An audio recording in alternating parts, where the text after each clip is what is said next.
semuanya, salam pariwisata.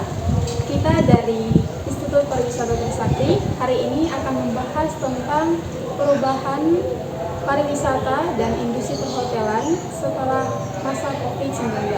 Tapi ada pepatah mengatakan bahwa tak kenal maka tak sayang, sudah dikenal tapi tidak disayang. Perkenalkan, nama saya Hana Carolina Adler. Saya Narsikana. Dan saya Sania Tola. Seperti yang sudah saya jelaskan tadi, bahwa kami hari ini akan membahas tentang tema yang sudah saya jelaskan di awal tadi. Sebelum itu saya mau menanyakan kabar dulu nih, Mercy, Sania, gimana nih kabarnya setelah masa pandemi COVID-19 berlalu? Puji Tuhan baik-baik saja sampai sekarang. Oke ya, semoga dalam keadaan baik-baik saja, tidak ada sakit, penyakit ataupun hal-hal lain yang mengganggu aktivitas kalian. Informasi selanjutnya ialah saya kemarin sempat membuka medsos dan ternyata Indonesia sudah bebas dari masa pandemi COVID-19, yang dimana Bapak Presiden kita sendiri, Bapak Joko Widodo, menyatakan bahwa kasus pandemi COVID-19 telah dicabut pada beberapa bulan kemarin, dan sampai saat ini masyarakat Indonesia sudah dibebaskan untuk tidak menggunakan masker. Alasan mereka untuk mencabut masa pandemi COVID-19 ini karena sudah dilihat bahwa masa pandemi COVID di Indonesia maupun di negara-negara lain sudah mulai reda. Selain itu juga Indonesia, untuk masyarakat Indonesia sendiri itu 99% menurut hasil survei mereka itu orang-orang Indonesia sudah memiliki antibody yang cukup kuat.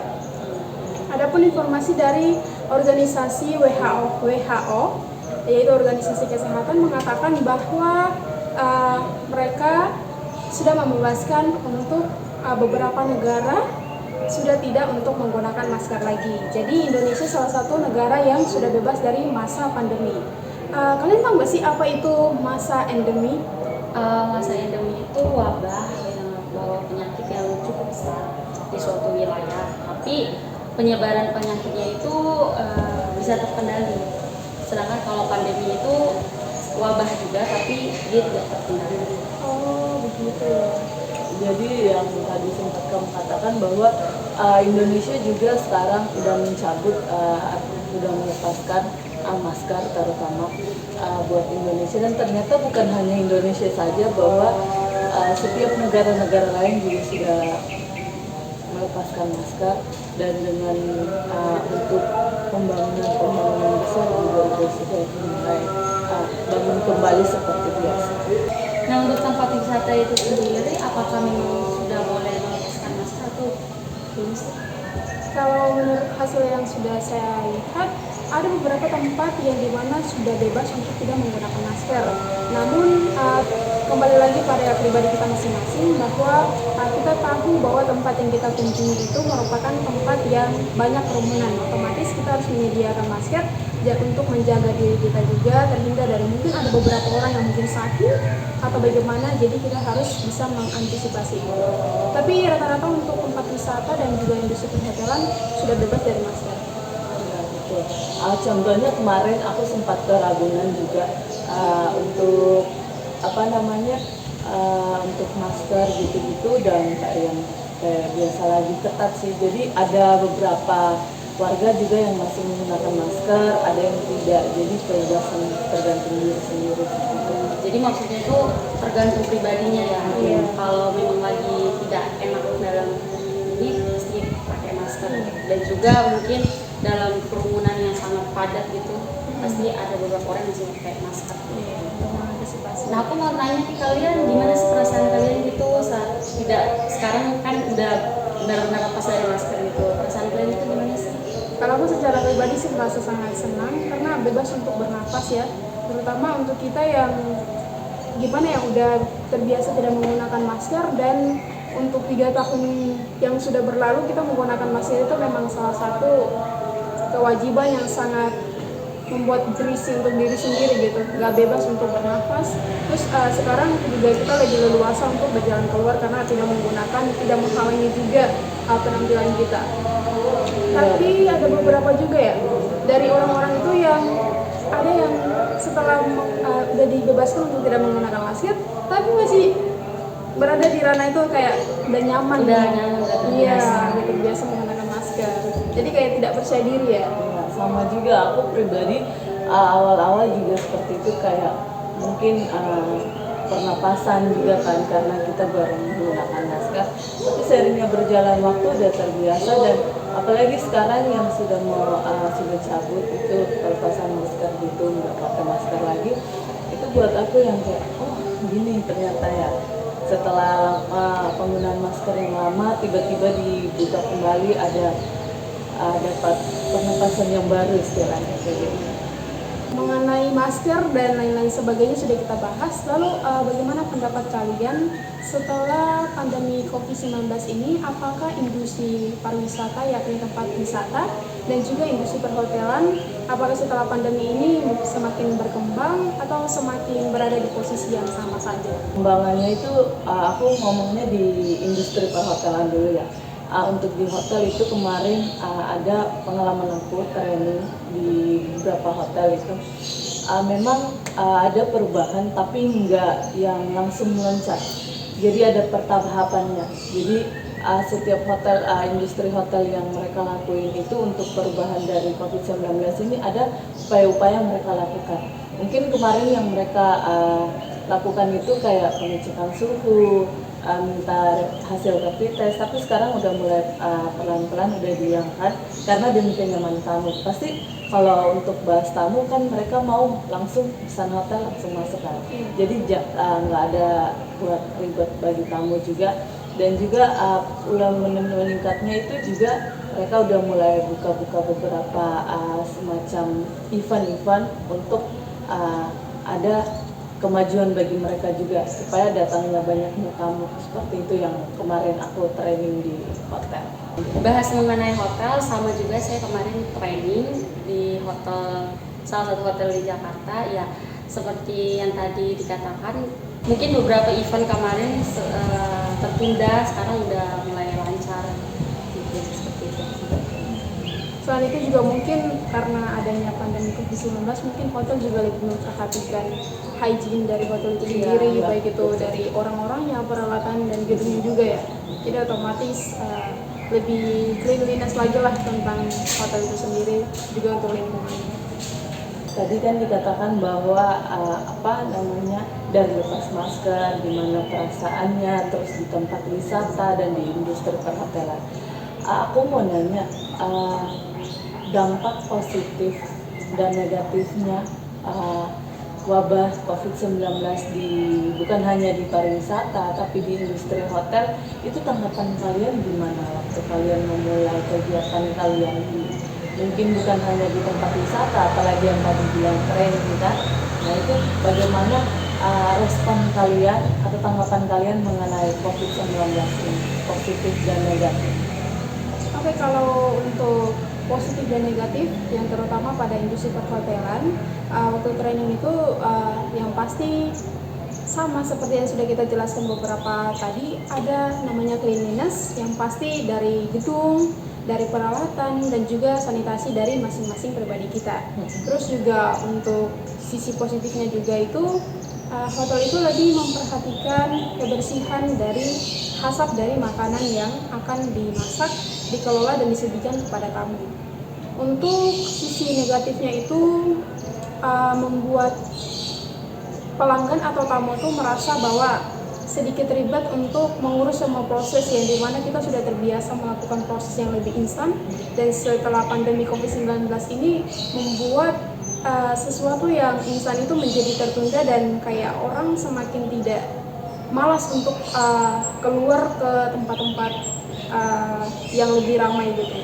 Kalau untuk tempat pariwisata sendiri itu yang pasti juga ekonomi itu karena udah masa pandemi COVID-19, maka semua orang lebih prepare diri mereka sendiri untuk jangan keluar rumah dulu karena masih pandemi sekali. Jadi semua orang lebih memilih bahwa bekerja di rumah saja. Itu pun juga salah satu hambatan bagi semua orang yang bekerja dan akan menghambat sekali ekonomi mereka. Jadi tidak stabil dan malah merugikan diri mereka sendiri seperti ini sih kalau itu sisi negatifnya. Kalau dari saya sendiri, dampak positifnya itu mungkin masing-masing orang melalui membuktikan kesehatan, kebersihan diri ya. Ya, dan juga mungkin untuk negatifnya mungkin orang lebih apa ya, kalau mau dibilang lebih keep diri masing-masing, nggak mau kayak berbaur sama satu sama lain, karena emang kan kita tahu 3 tahun ya kita pandemi, jadi mungkin negatifnya itu orang-orang pada apa ya, kalau mau dibilang gaulnya tuh cuek satu sama lain gitu, lebih memperhatikan diri sendiri, tidak mau bergaul. Gitu. Jadi itu dampak positif dan negatif dari pandangan kalian masing-masing. Ada orang yang mau keep diri sendiri, ada juga orang yang kayak mau serba instan tapi harus ada prosedurnya juga. Betul sekali. Tapi salah satu juga kayak dampaknya kayak orang juga malah makin mager, makin malas kalau saya keluar dari rumah gitu ya. Kadang lebih enaknya pesan makanan daripada harus keluar. Iya betul. Tapi memang itu karena memang anjuran dari kita harus menaati peraturannya ya, menjalankan untuk kepentingan bersama bukan kepentingan diri sendiri. Oke, untuk beberapa hal yang sudah kita bahas, tidak terasa bahwa ini berada di pertanyaan terakhir nih. Pertanyaan terakhir ini sedikit sangat mengancam pekerjaan kita ke depannya, karena apapun yang ini adalah sesuatu yang kita ciptakan dari diri kita sendiri, maksudnya kita dari akal yang kita buat dan diciptakan, dan itu menjadi salah satu ancaman sebagai lawan kita, yakni kalian tahu kan pasti AI sendiri. AI semakin hari semakin canggih, semakin hari semakin luar biasa, maka kita sebagai manusia jangan sampai mau kalah dari AI sendiri. Nah, saya mau bertanya kepada kalian berdua nih, bagaimana nih pendapat kalian berdua tentang AI yang nantinya akan merenggut pekerjaan kita di dunia industri pariwisata dan juga di dunia industri perhotelan. Mungkin dari Sania bisa jelaskan tentang industri pariwisatanya dan Mercy bisa jelaskan tentang industri perhotelan. Dari bagian pariwisatanya, kemarin aku ada ke tempat pariwisata di Jakarta, itu dimana untuk menunjukkan tiketnya ternyata bukan manusia lagi, dalam artian bukan sesama kita lagi. Kita datang scan barcode, udah ada notif muncul, kayak wah makin gampang nih kan, jadi kayak ada rasa kesenangan juga. Tapi seketika aku pulang, aku mikir kembali, ternyata kalau semakin begini bagus juga ke depannya, dalam artian apalagi kita kayak gak suka ngantri kan, otomatis jadi kita langsung datang scan barcode, udah ada notifikasi masuk, pesan masuk, udah langsung masuk aja, nggak perlu tunggu ini atas nama ini ada ini. Tapi kalau kita pikir kembali bahwa kalau semakin majunya teknologi mesin yang kita gunakan, berarti ancaman bagi kita juga, karena kalau kita mengerjakannya cuma bisa 2-3 kali lipat, tapi sedangkan mesin itu bisa 5-6 kali lipat, kenapa tidak bisa menggunakan yang mesin itu kalau kita mikirnya yang secara logikanya. Jadi, tapi kalau mikir, kalau untuk kenapa aku bilang ancaman, karena itu merugikan bagi terutama saya juga pribadi, karena saya sudah dikalahkan oleh mesin, dan dimana mesin serba cepat otomatis. Nah, kalau saya membutuhkan pekerjaan itu tapi mesin bisa menggunakan, kenapa nggak pakai mesin aja? Jadi itu ancaman besar bagi saya, dimana kurangnya penerimaan kerja seperti itu. Mungkin dari industri perhotelan sendiri itu mungkin pekerjaannya lebih efisien, lebih cepat gitu. Mungkin seperti kalau kita ke restoran gitu kan, biasanya waiternya itu yang antarin makanan gitu ke meja kita, tapi dengan adanya AI sendiri mungkin lebih cepat pakai robot gitu. Jadi lebih waktunya lebih efisien gitu. Kadang pernah itu aku lihat di salah satu sosmed itu, masak pun sekarang udah pakai robot, jadi lebih cepat gitu. Sebenarnya itu ada dampak positif dan negatifnya juga. Kalau positif yaitu seperti tadi lebih efisien waktunya mungkin, tapi kalau dari sisi negatifnya itu mungkin kerjanya itu akhirnya semuanya digantikan oleh robot. Aja bagi pekerja-pekerja baru mungkin yang mau, ya terutama kita nih mau bekerja, akhirnya nggak bisa bekerja lagi karena udah terganti, karena memang lebih cepat gitu menggunakan robot.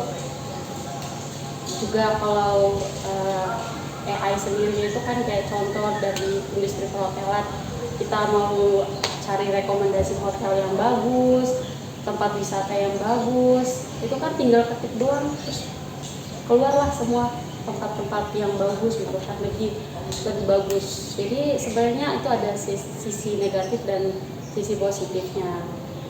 Ya gimana baiknya itu lebih baik kita memanfaatkan AI itu sendiri, bukan robot atau AI itu yang memanfaatkan kita. Oke, betul, sepakat sih dengan kata-kata Mercy bahwa jangan sampai AI atau robot itu sendiri yang memanfaatkan kita, tapi kita salah penggunaannya ya. Iya, Jadi karena kan itu harus kita yang memanfaatkan. menciptakan gitu. Iya. Bukan dia yang menciptakan kita. Betul, jangan sampai kita dipunahkan oleh yang kita ciptakan. Iya, ya, betul. Baik, tidak terasa beberapa poin yang sudah kita bahas dari awal tentang masa pandemi COVID, terus endemi, pelepasan masker, dan juga tentang AI sudah kita bahas. Kita bertiga berharap semoga siapapun kalian yang menonton video ini semoga dapat bermanfaat dan menambah ilmu kalian. Jika ada pertanyaan ataupun saran bisa kalian komen di bawah. Dan salam pariwisata. Bye bye.